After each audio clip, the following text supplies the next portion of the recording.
Alright guys, welcome in, this is Shem Domain, and today we're going to be reading through Ezekiel chapter 45 and 46. So let's just get into it.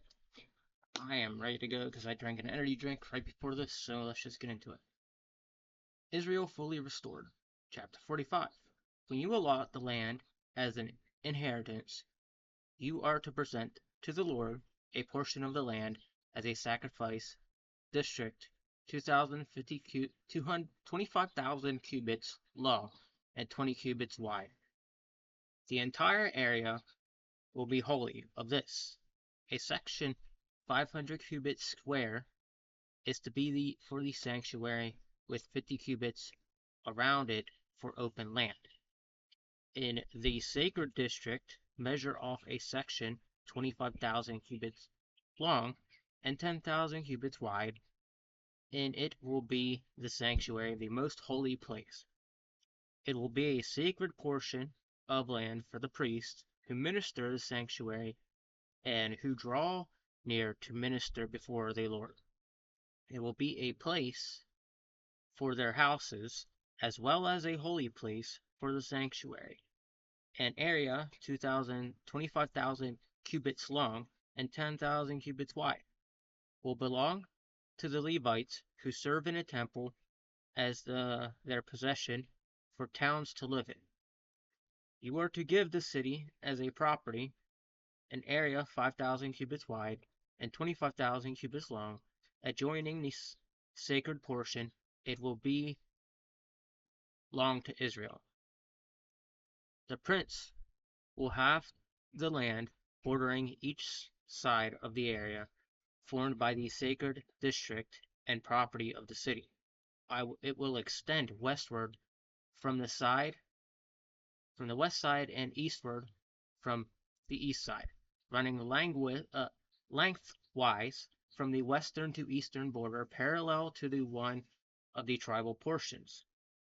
This land will be his possession in Israel, and my prince will no longer oppressed by people, but will allow the people of Israel to possess the land according to their tribes. This is what the sovereign Lord says. You have gone far enough, princes of Israel.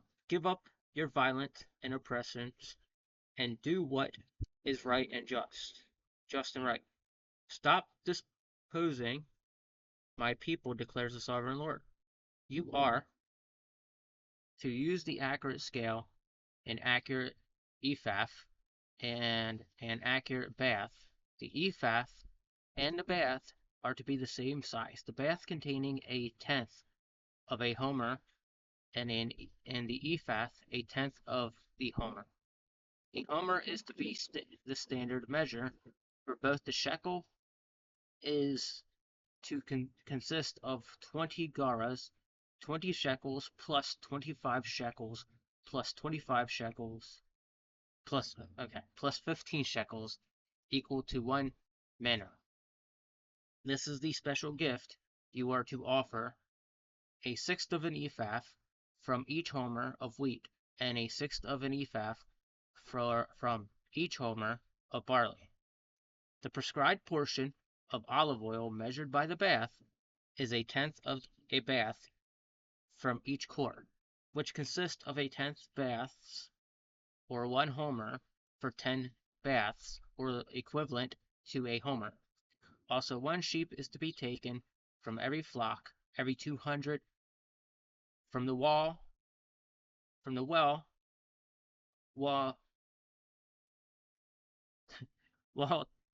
timbered pasture of Israel. These will be used for the grain offerings, burnt offerings, and fellowship offerings, to make an ointment for the people, declares the sovereign Lord. All the people of the land will be required to give the special offering to the prince in Israel. It will be the duty of the prince to provide the burnt offerings, grain offerings, and drink offerings at the festival of the new moons and the Sabbath.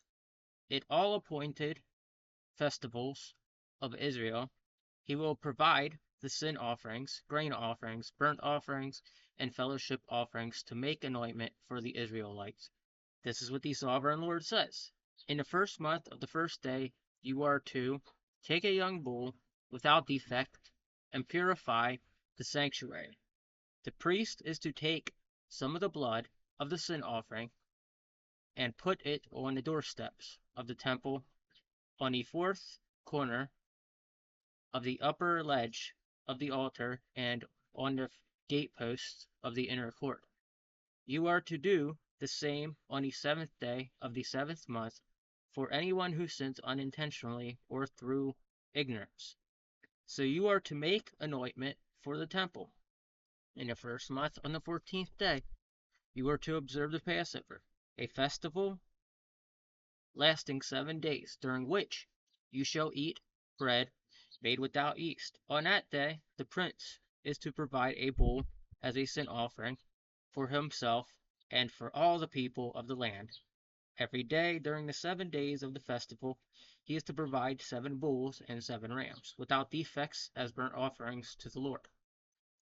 And a male goat for sin offering, he is to provide as a grain offering an ephah for each bull, an ephah for each ram, along with a hin of olive oil for each ephah. During 7 days of the festival, which begins in the seventh month on the 15th day, he is to make the same provision for his sin offerings, burnt offerings, grain offerings, and oil. All right, chapter 46. So the Lord's talking about what he wants done in the temple and all the offerings the Lord wants done within that temple. So this is what the Lord wants, so that way he can bless the temple again and make it his temple. I'm pretty sure that's what they're getting at with this. All right, so let's see. We're on to chapter 46 now. So, chapter 46. This is what the sovereign Lord says. The gate of the inner court facing east is to be shut on the 6 working days, but no on the Sabbath day and on the day of the new moon, is to be open. The prince is to enter from the outside through the protocol of the gateway and stand by the gatepost. The priests are to sacrifice his burnt offerings and fellowship offerings. He is to bow down and worship at the threshold of the gateway and then go out, but the gate will not be shut until evening. On the Sabbath day, the new moons, the people of the land are to worship in the presence of the Lord. At the entrance of the gateway, the burnt offering the prince brings to the Lord on the Sabbath day is to be 6 male lambs and a ram, without a defect. The grain offering given with the ram is to be an ephah, and the grain offering with the lambs is to be as much as he pleases, along with a hin of olive oil for each ephah. On the day of the new moon, he is to offer a young bull, 6 lambs and rams, without defects. He is to provide a grain offering, 1 ephah with the bull, 1 ephah with the ram, and with the lambs as much as he wants to give, along with a hin of olive oil for each ephah. When the prince enters, he is to go through the protocol of the gateway, and he is to come out the same way. When the people of the land come before the Lord at the appointed festival, whoever enters by the north gate to worship is to go out the south gate, and whoever enters by the south gate is to go out the north gate. No one is to return through the gate by which they entered, but each is to go out the opposite gate. The prince is to be among them, going in when they go in and going out when they go out. All the feasts and the appointed festivals, the grain offerings is to be an ephah with the bull, an ephah with the ram, and with the lambs as much as he pleases, along with a hin of oil for each ephah. When the prince provides a free will of offering to the Lord, whether a burnt offering or fellowship offerings, the gate facing east is to be opened for him. He shall offer his burnt offering or his fellowship offerings as he does on the Sabbath day. Then he shall go out, and after he is gone, man, the gate will be shut. Every day you are to provide a year-old lamb without defect for burnt offering to the Lord. Morning by morning you shall provide it. You are also to provide with it a morning by morning a grain offering consisting of a sixth of ephah with a third of hin of olive oil. Moisten the flour. The presenting of grain offering to the Lord is a lasting ordinance. So the lamb and the grain offering and the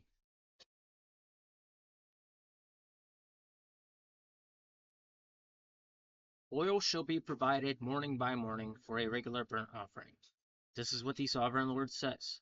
If the prince makes a gift from his inheritance to one of his sons, it will also belong to a descendant. It is to be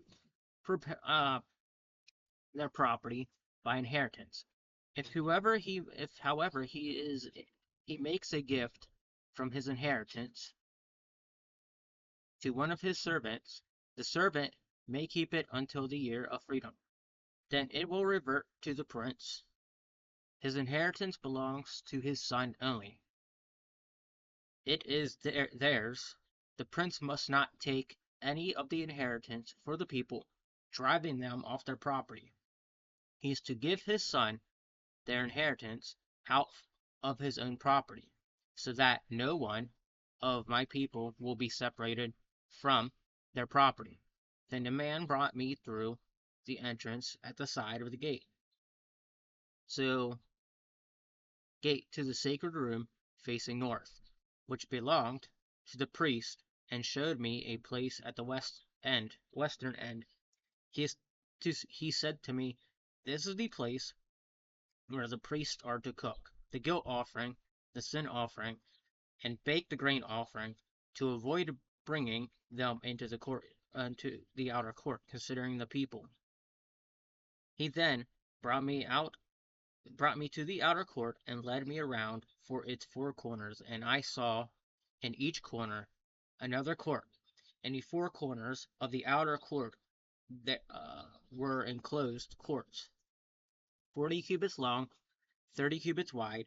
Each of the courts in the four corners was the same size. Around the inside of the four courts was a ledge of stone, with places for fire built all around the ledge. He said to me, these are the kitchens where those who minister at the temple are to cook the sacrifices of the people. All right, so ladies and gentlemen, that is it for today. We're real close to finishing, actually. Got like 2 more chapters to go. That's why I'm reading in Trolls of 2. So, yeah, I'll be seeing you in the next video. I guess I'll talk before, but yeah, as you can see, the Lord wants things done a precise manner, way He wants them done, and He wants them done that way specifically because that's gonna give the people, the blessing that they need within the temple.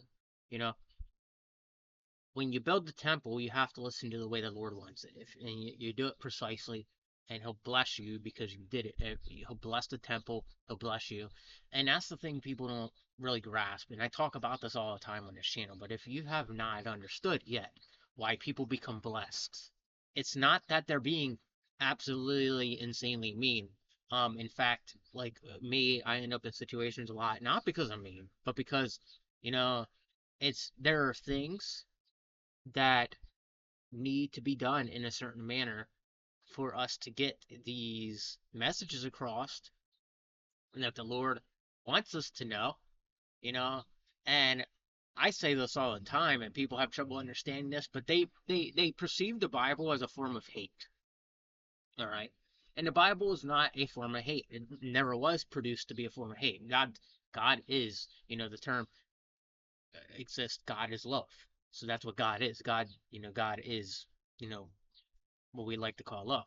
But again, we're in a month right now that's just people don't agree with that, and people are off doing their own, focusing on their sexual desires and stuff like that, and it's awful.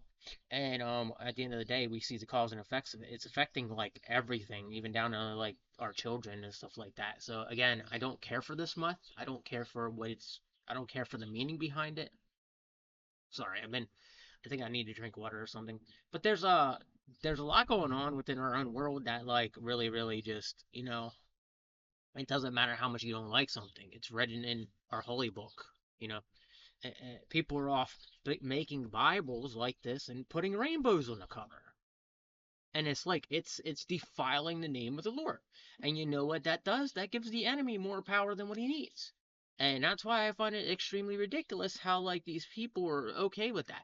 There are a few people you can find on Twitter right now that speak about the Lord all the time.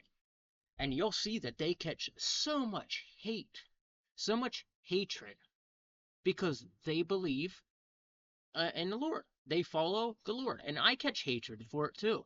I catch hatred, I catch flack. You know what? I don't give up on God. I don't give up on our Lord. You know why? Because he made us. He blesses me. He brought me down here. And he's saying to me, hey, you're not going back anytime soon. You're not going anywhere anytime soon. You're going to stay here and you're going to continue to do what you do. And that's where, like, I'm having an event right now where, like, yeah, something happened. Um, and it's unfortunate because it happened through people. It didn't happen through the Lord because people are just like that. People care more about, and an example is sometimes people care more about things that they don't need, like money, than they do actually caring like the Lord wants us to care, you know? And that's our problem is like we have this really bad obsession over things that we do not need to be obsessed over. We don't, it's horrible, man. It's completely horrible. And you see it all over the place. And the only thing we can do is we can try to keep promoting the Lord in every way possible. I do it all the time. And when something happens, man, I'm gonna go get some water after this. But when something happens, I try to take the lesson out of it. And sometimes the lesson is that, like, sometimes, things are just out of our power. Things happen to us for a reason sometimes, but sometimes it's not of our power. Look, I always say this. If another human being is involved, sometimes God doesn't, that's not God giving you the message. Sometimes God is trying to, so, like, I look at it like this. Like, events happen in my life for a reason, you know? And I guess there's a lesson and I'm trying to learn for any event that's going on right now. And I will. But yeah, that's all I can say to you is like take into consideration what is going on and try learning from it because the Lord may be teaching you something that you're not picking up on. And some of us are just too selfish to understand that. And we have to understand that sometimes, that there are things going on right now that I'm disgusted by. I'm sure the Lord's disgusted by. And it just keeps getting worse and worse. And it's like, what are we supposed to do at this point? Because anything we say online, that's that sensitivity and what you say online is like really really bad right now, and it's like those are things that's leading people to simply get arrested for saying anything online. Look, God created a voice for us. We're allowed to use it. We're supposed to be speaking what the Lord says. It's written in the Bible, and a lot of people don't want to believe that. So, and with that said, guys, I hope you have a wonderful day. I'm gonna get out of here. Look for a short here very soon, and take it easy. And God bless.